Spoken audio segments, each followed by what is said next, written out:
I used to sit at the end of the table, near the kitchen door, where the draft slipped under and chilled my ankles.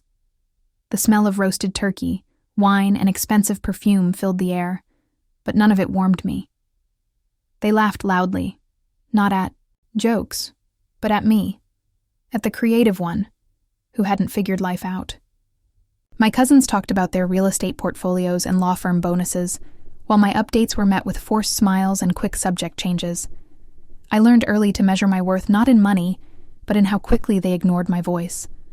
My mother always tried to include me, but her efforts were a delicate dance of pity and panic. "Charlotte's doing something in design, I think," she'd say, her eyes darting to me for help. I'd nod and sip my wine, pretending not to notice the way, Uncle Richard whispered to Aunt May. They thought I was too sensitive, too dreamy, too naive to thrive in the real world.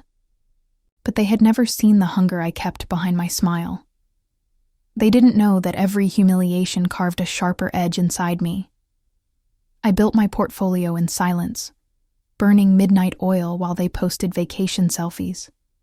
I couldn't afford to travel. I could barely afford rent.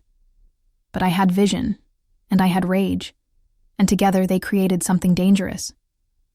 I studied trends, reverse-engineered branding campaigns, and pitched startups from my bedroom floor. Every rejection became fuel. Every insult at the dinner table was logged, cataloged, and recycled into strategy. Still, I was invisible at home. They joked about those influencer types while I bit my tongue. I had over 1 million followers by then, but none of them knew. I was already working with international clients, curating brand identities that made CEOs cry, and they still thought I was playing pretend. It wasn't about the money yet. It was about dignity. I stayed quiet because I didn't want to tell them.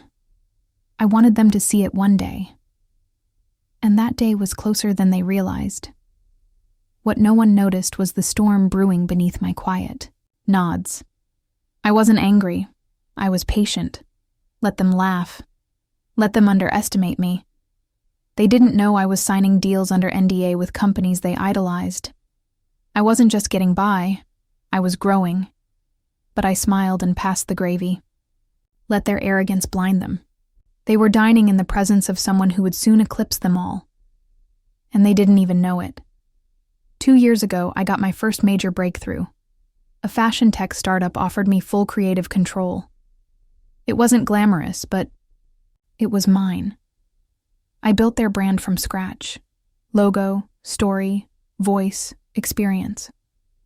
They launched to a sold-out collection in 48 hours. Suddenly, I was getting DMs from other founders, asking if I was available. I wasn't. I was already building something else. Something for myself.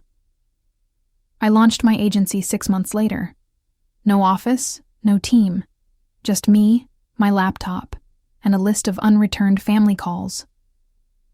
I worked in coffee shops and hotel lobbies, dressed like success before I had it.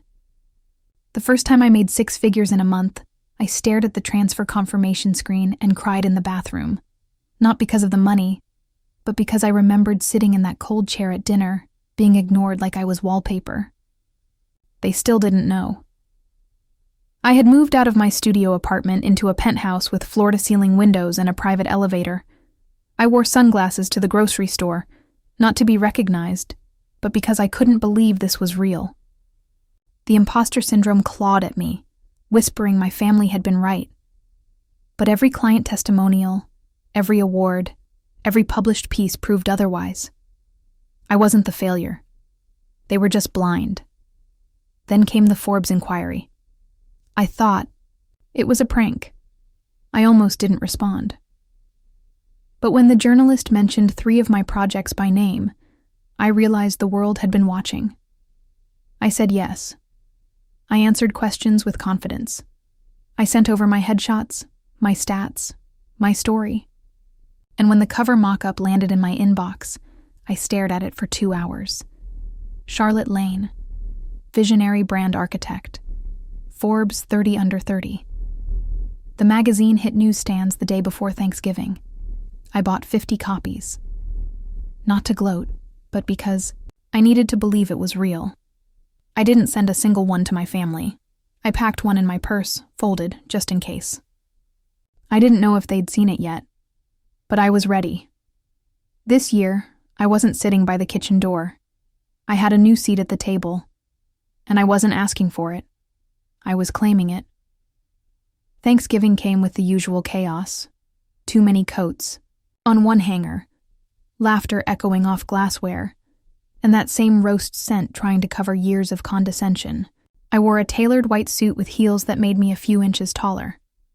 My cousins glanced at me, confused, like I had grown horns.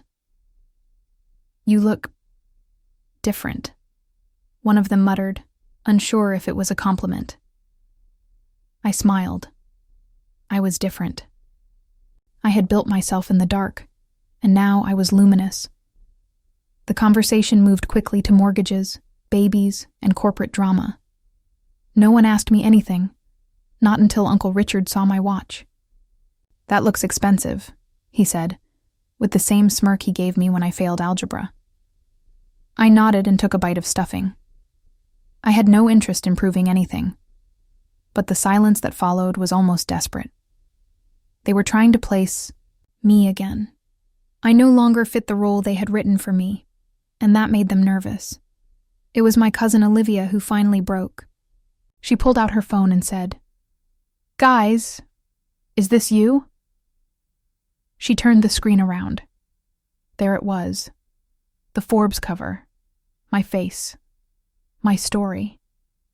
The same Charlotte they dismissed, now framed in gold.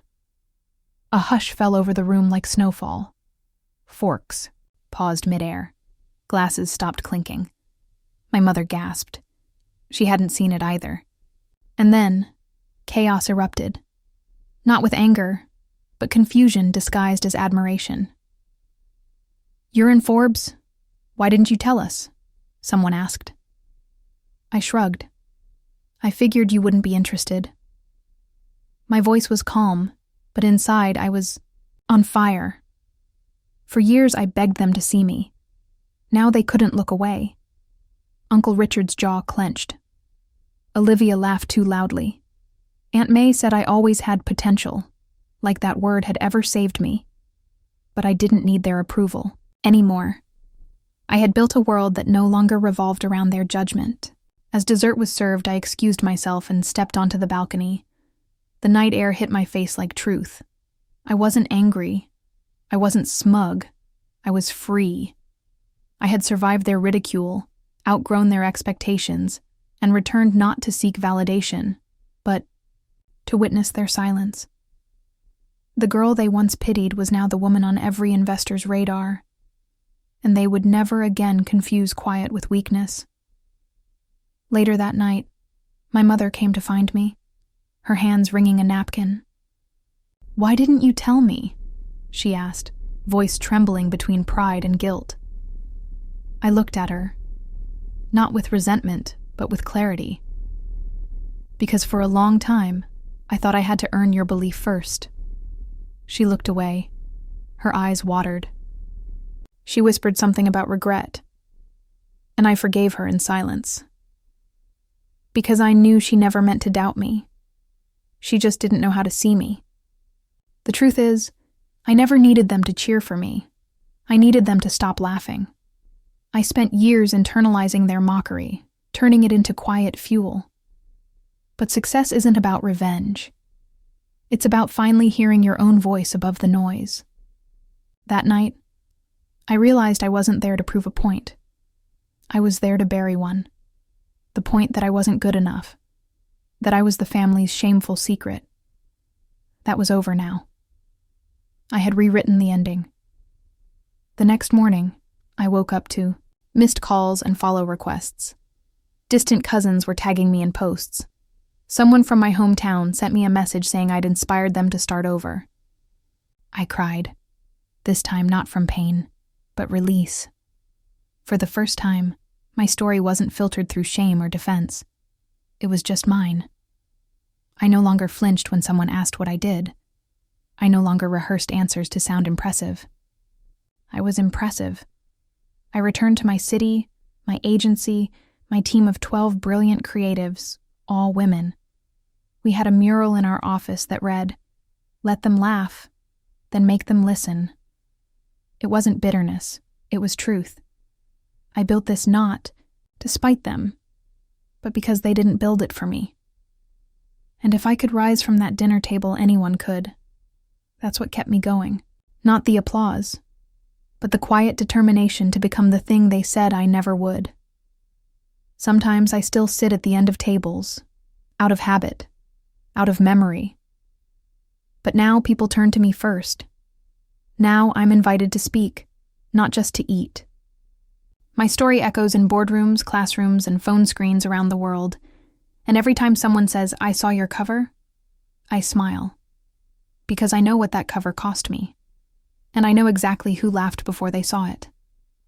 A week after the magazine hit, I received an invitation, an alumni panel at my old high school. They wanted me to speak about resilience and entrepreneurship. I stared at the email, remembering the guidance counselor who told me to pick something safer. I almost deleted it. But then I thought of the girls sitting in the back row, doodling in notebooks, dreaming of something more. I said yes. Not for the school, for them. I walked into that auditorium with a tailored blazer, sneakers, and no script. My voice shook on the first sentence, but steadied with the second. I told them the truth. That success isn't a staircase. It's a hallway with locked doors and fake exits. That some of your worst critics will share your last name. And that the most dangerous thing you can do is shrink to fit a room you were born to outgrow. When I finished, they stood. Not all, but enough. Afterwards, one girl waited behind the others. She didn't speak, just hugged me with trembling arms. I knew that feeling. That desperate hunger to know that someone like you had made it out. That your pain isn't a death sentence. It's a blueprint. She didn't need advice. She needed evidence. And I had become that. The silent, awkward girl at the end of her family's table had become someone's lighthouse. That was the real success. When I returned to the office, my assistant handed me a letter. No stamp, no sender. Just handwriting I hadn't seen in years. It was from my father. He had left, when I was 11, always saying I was too difficult to handle. I opened it slowly. It was short. 4 sentences. But the last one hit me like thunder. I was wrong about you, Charlotte. You were always destined for more than I could ever give. I read it twice, then folded it away forever. That night I sat, on my balcony with a glass of wine, and the city glowing beneath me. I wasn't healed. I wasn't whole. But I was home. Not the home of childhood, but the one I built with ambition, ache, and audacity. I had turned their jokes into chapters, their silence into a platform. They used to call me a dreamer like it was an insult. Now they say it like it's a prophecy. The months that followed were surreal. I was invited to speak at conferences, collaborate with Fortune 500 brands, and even sit on the advisory board of a venture capital firm. My inbox was filled with people who had once ignored me, now asking for coffee meetings. But I didn't become bitter. I became selective. Success taught me something poverty never could: how to say no with grace and yes with power. I began mentoring young women in underrepresented industries. I saw pieces of my younger self in all of them: the fire, the fear, the need to be seen. I didn't offer them fairy tales. I gave them frameworks. How to survive the boardroom without losing your voice. How to handle family who dismiss your work. How to walk alone when no one claps. My story was no longer a wound. It was a weapon, not to harm, but to guide. One afternoon, I got a voicemail from my aunt, the same one who once called my career a phase. Her voice cracked as she apologized, said she had watched my TED Talk and cried. She asked if we could meet. I never returned the call, not because I held a grudge, but because I had already closed that chapter. Not everyone deserves a seat in your victory, Some were only meant to be part of the resistance that shaped it. I traveled to London for a campaign launch and sat in the back of a black car watching the Thames pass by. A woman from the brand team said, "You've changed the way we think about storytelling." I nodded politely. But inside, I thought about every time my stories were ignored at the dinner table. How many masterpieces die because someone's family told them to be realistic?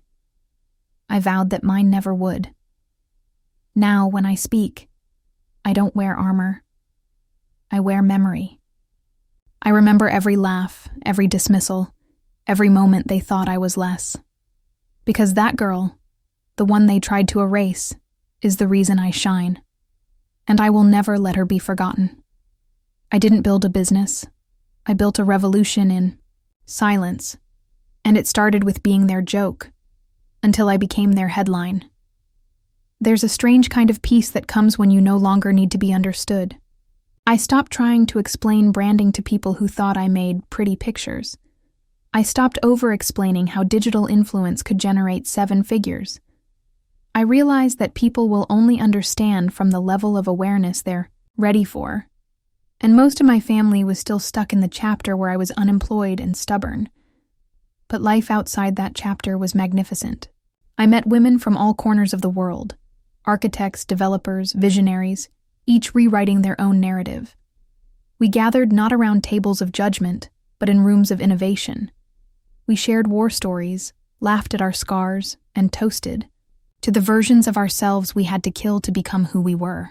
In those rooms, I didn't have to shrink. I expanded. I arrived fully. Then came the podcast.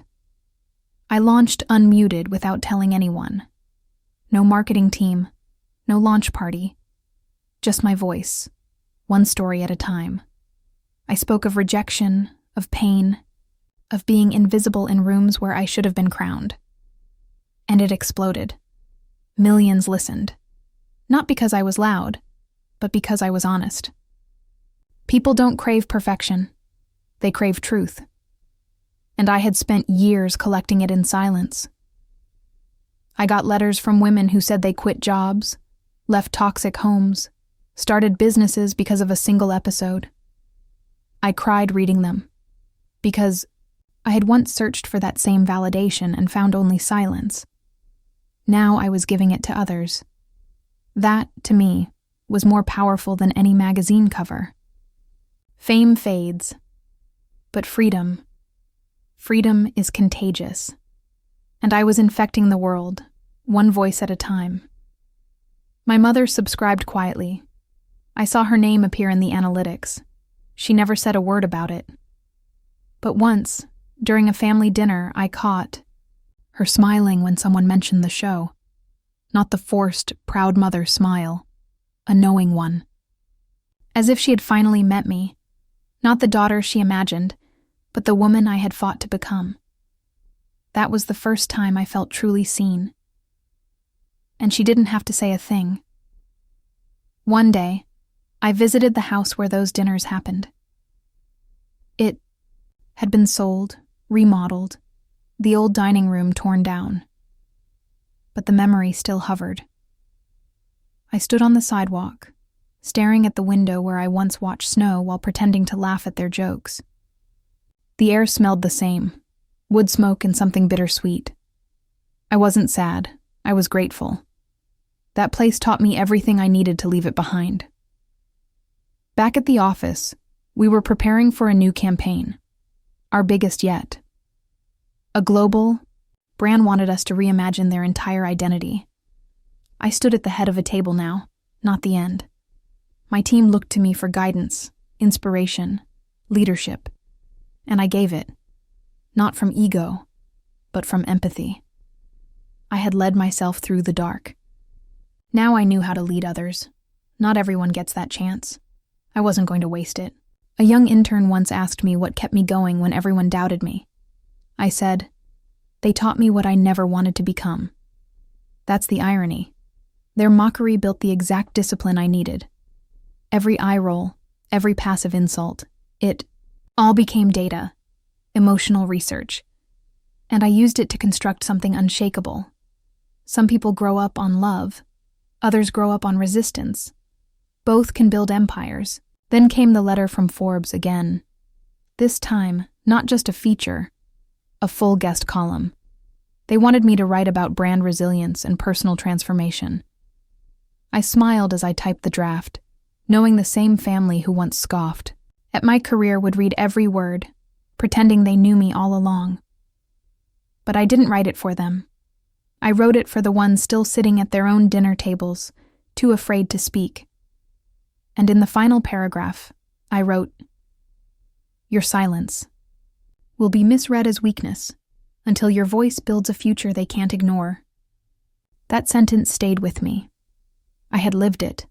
I had embodied it. And now, I passed it forward like a torch. Let them laugh, I thought. Let them doubt. Every time they do, you're one breath closer to becoming their reckoning. A few months later, I was invited to an exclusive gala in New York. I wore a deep navy gown, my hair swept up, confidence stitched into every seam. The ballroom sparkled with wealth and legacy, but I walked in with something rarer, self-made dignity. Across the room, a man approached and introduced himself as a venture capitalist. "I've heard about your work," he said. I nodded. I'd heard that line before, but this time, I believed it. He asked where I got my start. I told him, in silence, at the far end of a family dinner table. He chuckled, unsure if it was a metaphor. I didn't explain. I didn't need to. That part of the story wasn't for him. It was mine. I learned that not every chapter is meant to be shared. Some are scars that only make sense when you've healed. And I was finally there. Not perfect, but whole enough to hold my own story without trembling.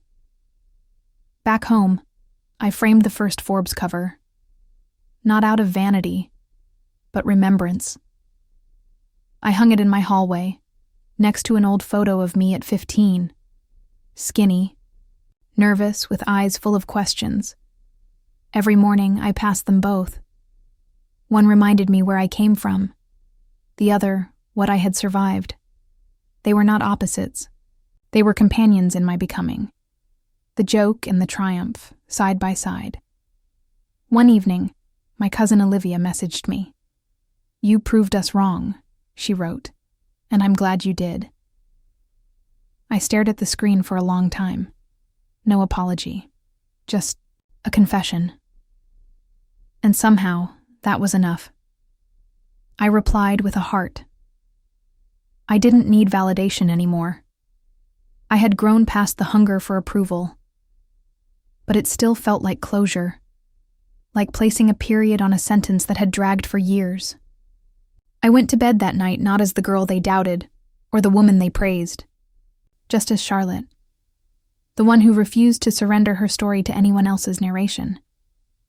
I had built something sacred, not despite their laughter, but because of it. And now, as the world echoed my name, I whispered it back to myself.